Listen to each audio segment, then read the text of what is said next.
Урман ерді тұтырықлы һәм экологик яқтан хақсыл қоллануға грант. Еліміздің үс юғары оқу йорты, Волга бойы технологик университеті, Ресей Фәндер Академиясы ғилми текшеріну институты һәм Башқұрт Дәулет Аграр университеті ғалимдарының бірліктегі проекты Евросоюздың Erasmus гранты менен бағаланған.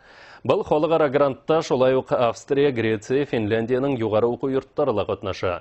Ханлы технологияларға таянған проекттың Башқұртстан ғалимдарына һәм студенттарына асқан мөмкинлектерін хәбәрсебет Гүзәл Борханова өйрәнде.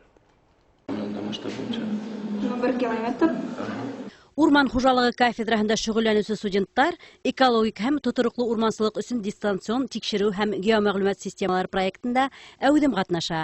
Европа югары уку йортлары тәҗрибәһен, каданыштарын куллану сектәрендә электрон курслар оештырыла. Галимдар Европа һәм Кытайда стажировка үтәсәк, ә студенттар 2 ел рәттән яйгы лагерда катнашасак. Программа буенча бит технологияларды өйрәнәбез, урмандарды карарга алар бик ярдәм итәләр. Минем танышытымда урман тураһында бөтен мәгълүматлар бар. Халык ара грант 3 елга исәпләнгән. Уның сиктерендә урмансылык һәм ландшафт дизайны кафедраһында яңа лаборатория булдырыласак. Был лабораторияла студенттар географик мәгълүмат системаһын һәм ерде дистанцион зондлау ысулдарын төпле итеп өйрәнәсәк. Безгә 80 мең евро бирелә.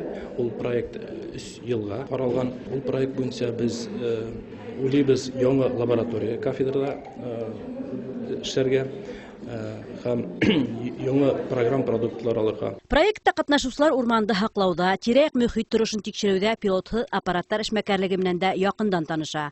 Заманча лаборатория Аргиз, QGIS, MapInfo кебек программаларга таянып, йөр йөзен төшерү, урмандарды өйрәнү, яңарту, һаклау һәм урман фондын мониторлау мөмкинлеген булдырасак. Грант безнең бик яхшы трамплин булып тора. Чөнки ошо планшеттарда геоинформацион системаларын кулланырга була. Erasmus проектын Башкортстанда 3 галим тормышка ашыра. Айдар Габделхаков, Захир Рәхмәтуллин һәм Мария Мартынова урмансылык юнәлеше буенча магистрдар әзерләясәк. Фәнни тикшеренү эшләре инглиз телендә языласак, ә аспиранттар Греция, Финляндия һәм Австрияла стажировка үтәсәк. Erasmus халык ара проектының мәгълүмати технологиялары һәм ерде дистанцион тикшерү ысулдары тагыла югарырак кимәлдә урман хуҗалыгы өчен белгечләр әзерләргә булышлык итәсәк дип көтелә. Гүзәл Борханова, Роберт Дәүләтбирдин, яңалыктар, Өфе.